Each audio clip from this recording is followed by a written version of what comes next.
آپ سب آزاد ہیں اپنے مندروں میں جانے کے لیے، آپ سب آزاد ہیں اپنی مسجدوں میں جانے کے لیے اور کسی بھی اور عبادت گاہ میں جانے کے لیے۔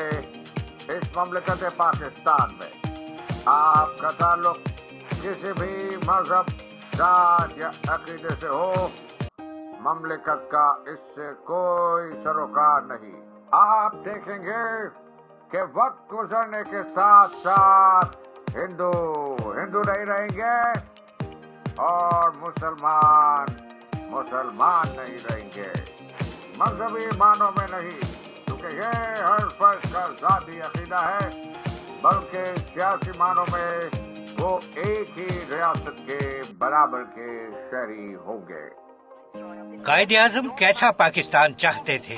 اس کے لیے قائد اعظم محمد علی جناح کی 11 اگست 1947 کو قانون ساز اسمبلی میں کی گئی تقریر کو جاننا ہی کافی ہے۔ یہ وہ تقریر ہے جسے 1977 تک ریڈیو پاکستان سے نشر کیا جاتا رہا، مگر بعد میں اس تقریر کا ریکارڈ ہی غائب کر دیا گیا۔